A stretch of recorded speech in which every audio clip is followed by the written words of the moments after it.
Good morning, ladies and gentlemen. Today, we are continuing the series on this channel where I go in depth into what I think each lottery team should do with their first round draft pick. We've gone through the first 9 teams in the draft, and today, we're talking about the 10th pick, which is currently owned by the Phoenix Suns. However, before I get into this video, I want to remind you to like and subscribe. Over 90% of the people who watch these videos are not subscribed, so hit that subscribe button so that you can see all of the draft content and off-season content in general that will be coming up on this channel in the future. Without further ado, let's get into what the Phoenix Suns should do with the 10th overall pick. Now, I'm making this video with the caveat that LaMelo Ball, James Wiseman, Anthony Edwards, Deni Avdija, and Onyeka Okongwu will not be available at 10. I think that all of these guys are likely to go at least in the top 9, if not earlier, so I will not be including them in this video. However, I do think that the first option for the Suns should be to trade up, to get possibly, if they can move up to 1 or 2, LaMelo Ball. If they can move up to 4 or 5, then probably Deni Avdija. But the package that they would be offering would be Kelly Oubre and the 10th pick. I really like the idea of the Suns moving on from Oubre. They didn't have him in the bubble when they went on their scorched earth 8-0 run, and bringing him back just seems a little extra because they are really set on the wings for the future with Cam Johnson, Mikal Bridges. They don't really need another wing. However, a guy like Avdija would be a great addition for them on a rookie contract. That's where it gets questionable with Oubre. He's a free agent after this offseason, and this upcoming season, he is still making a solid number of millions of dollars, obviously. So if you can move off of him, it might free up the cap space to sign Fred VanVleet, who could be a terrific pairing with Devin Booker in the backcourt. VanVleet can cover for a bit of Booker's defensive struggles while also handling a lot of the playmaking duties. He could also do a great job on the ball with Booker off the court, and this would move Ricky Rubio to the bench, where Rubio would excel as a backup point guard option who can make and play great defense with your second unit. So I do think that getting rid of Oubre and opening up the cap space could be an excellent idea, but only if you are looking to use that cap space on Fred VanVleet. Otherwise, I would not want to make this trade. Oubre is still a fantastic player. He averaged nearly 20 points per game for the Suns this season, and even though they saw success without him, he's a good defensive wing who can shoot the ball. I think every single NBA team wants that. So unless you're using the cap space on a guy like Fred, I would hang on to Oubre. The next option for them would be Tyrese Halliburton. I guess I'll talk about the next 2 options at the same time. My second option would be Halliburton, and my third option would be Killian Hayes.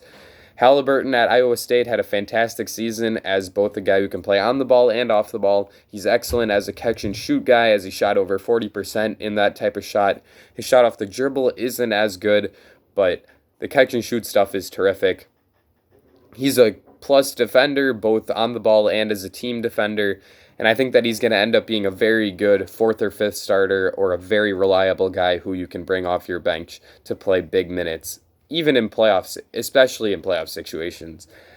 I am a big believer in Halliburton becoming a big, high-quality role player. Hayes from Ulm in France, I think he's German-born, but I could be wrong about that.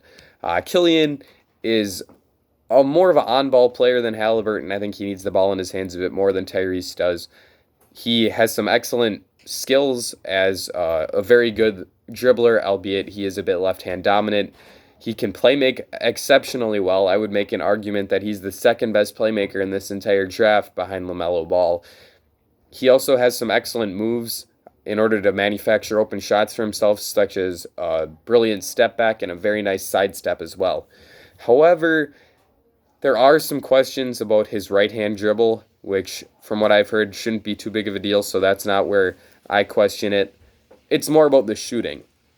However, I think that since he was a magnificent free throw shooter this year in France in the EuroLeague, I am a believer that his jump shot will come along more so than I am in a guy like Isaac Okoro's jump shot. So I think that both of these guys would be stellar options for the Suns. There's a chance that they wouldn't be available, with the 10th pick, so maybe they would be a trade-up candidate for the Suns, but either one of those guys could be stellar fits alongside Devin Booker, especially Halliburton, due to his ability to play off the ball and be a great catch-and-shoot guy. He would be my preference over Hayes, but either one, honestly, would be a magnificent option, and if they're available at 10 for the Suns, those would be my first options for them. After that, it falls to a guy that I think is probably a lot more likely to be available at 10, but also has a lower ceiling than the other 2 point guards, and that would be Kira Lewis. I really think that Kira is going to end up being a good starter-level point guard in this NBA. He's very quick. He's a good defender. He can shoot the ball.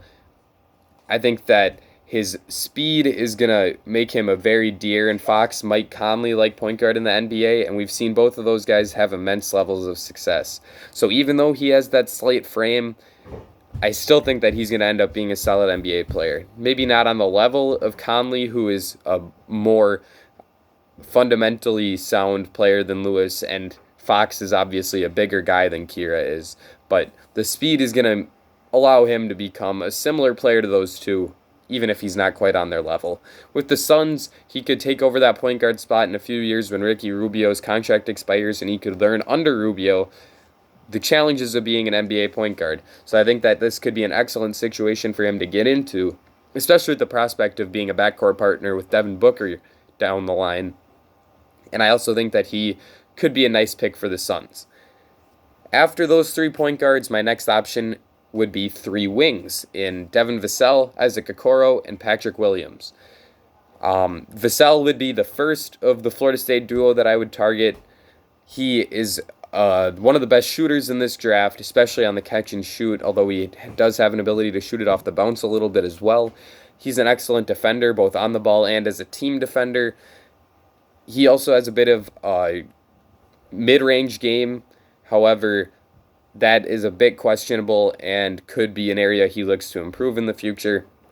Devin, in general, is one of the highest floor players in this draft. The ceiling isn't quite there like it is with guys like Okoro and Williams, but that high floor is a reason why I would target him over one of those two. Okoro would be my next choice before the second of the tandem from Florida State.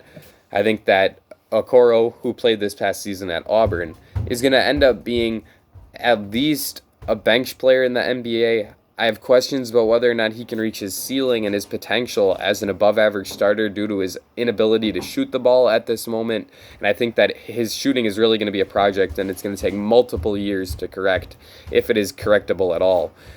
But if he does fix that shooting, his ceiling is the roof. Like, this guy is going to be fantastic if he can figure out his shot. He's great at getting to the rim. He's a good playmaker. He can rebound. He can defend on the ball and as a team defender.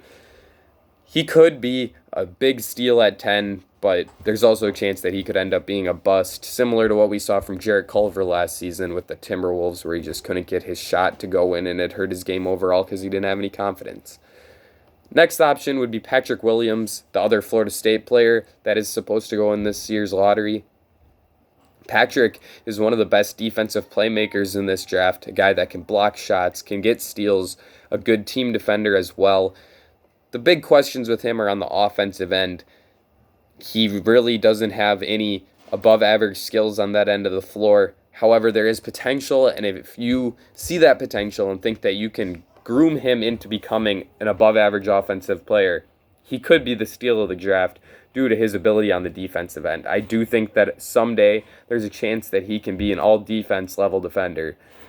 So he could be an excellent grab with the 10th pick for the Suns, especially because he plays a position of need at the 4.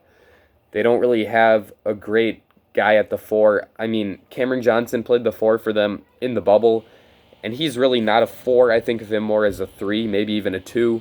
So I would like to see them target a 4, and Williams could be a dominant defensive player alongside DeAndre Ayton in the front court. My next choice would be Obi Toppin, and as you know if you've watched these videos in the past, not a big Obi Toppin at all. The lateral quickness is a problem. His inability to guard in the post is a problem, and I think he's a huge defensive liability, and that's why I would not want to draft him in the top 10. However, if you see the offensive potential, you could take a shot at him once again, the Suns are in need of a power forward to pair alongside DeAndre Ayton. So Toppin could be that guy. The floor spacing he could provide from the four, as well as an ability to be a fantastic transition player, could be a very nice addition for the Suns, although I think there's too many questions on the defense, and I would not want to target Obi Toppin. The Suns could also trade down. I don't love the options here. They could get maybe the 14th pick and the 30th pick from the Celtics. At the 14th pick, you're getting a player who's not much worse than who you would be targeting with the 10th pick. Maybe it's Saddiq Bey, maybe it's RJ Hampton, maybe Kira Lewis falls all the way down to 14 and you can draft him there. With the 26th pick, you can add another role player, someone like Xavier Tillman, Malachi Flynn, Robert Woodard, Elijah Hughes. There would be options there as well, so they could add 2 young players to their core. However, I would rather get a more impactful young player if that's the route you're going to go. I think that they should really target someone that can help them win very soon and be a big difference maker instead of just a role player. So I would prefer for them to stay at 10. Another potential trade I thought of would be the 15th pick and Aaron Gordon for 10 and Oubre. I think this is underselling Oubre, but Aaron Gordon does have an extra year of team control. You're adding that guy who can play the 4 alongside DeAndre Ayton, as well as some small ball 5 in potential playoff matchups where that's the lineup that you want to be trotting out. You're giving up Oubre, and I think it's underselling Oubre to only move down 5 spots and only bring in Aaron Gordon. However, Gordon does have an extra year on his contract, so that could be something that the Suns are interested in doing. Another option could be the 18th pick and Maxi Kleber in exchange for the 10th pick. Kleber is another not excellent, but he's a good role player for you. He can shoot the ball from the 4 or the 5, be a stretch big man. Solid defender. We saw him actually do a decent job on Kawhi, although I really think they should have given Dorian Finney-Smith more minutes on Kawhi instead of Maxi Kleber, but that's a story for another day. They could also get the 18th pick in this deal where you can either take a shot on someone with high potential like RJ Hampton or Aleksej Pokusevski, or you could draft, once again, a role player. This could be an area where you're looking at Aaron Nesmith or, once again, Saddiq Bey. The last one I thought of could be the 17th pick in Jarrett Culver if the Suns want to move into the Timberwolves, want to move into the top 10 with their second first-round pick. They could add another guy like Isaac Okoro, Devin Vassell, Tyrese Halliburton, who could be a nice complementary player, especially on the defensive end of the floor, to their top guys in D'Angelo Russell and Karl Anthony Towns, with the addition of probably LaMelo Ball or Anthony Edwards.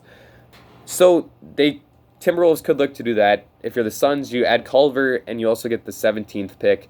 Culver didn't have a great season, but maybe you think that you can resurrect the jump shot, and in that case, it could be worth taking a shot on a guy that was the 6th overall pick just 1 season ago. This would be a very funny scenario to me because the Suns traded down out of the pick that would have been Jarrett Culver, and they would be getting him back in addition with another first-round pick in this specific scenario from the Timberwolves. My last couple options would be Saddiq Bey or RJ Hampton. However, these are guys that I would really only look to draft if I traded down if I were the Suns. I think that they both can be good players. Saddiq Bey is a guy with a high floor as a playmaking wing who can shoot the ball well and play good defense. Hampton is more of a high ceiling, low floor guy. If his jump shot works out, he's going to be a solid NBA player due to his athleticism and motor. However, if the jump shot doesn't work, he's probably going to be out of the league within 3 or 4 years. So those are 2 other guys you could take a shot at 10 if you're the Suns, but I would prefer trading down if they were the guys that you liked the most. However, we did see last year with the Suns overdrafting Cam Johnson that they are not afraid to take the guy that they really like, even if it is a bit high.